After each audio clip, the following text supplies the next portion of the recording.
ilagay niya pa ang ng pananggal. Hindi niya pa man ako nabibistado. Bago pa lang kamo. Nahiling ako ni daddy sa tindahan. Tayo na tindahan. Duman sa apartment. Pag nagpapaload ka kaya aning cellphone, masabi ka sa tindera ning number mo. Ito pala, niyaon pala duman si daddy. Pig ko asi number ko, pig surat sa papel. Paano niya na ang kamo ng number mo? Daddy, sinabi ko nga ni Suban sa tindera, kaya nagpaload ako.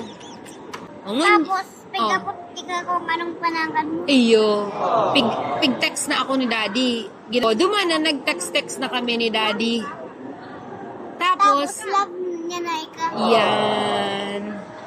Naghilingan muna kami, duman kami sa beanbag.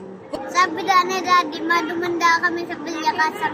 Itong peg, itong ganin do, kang kasal din do.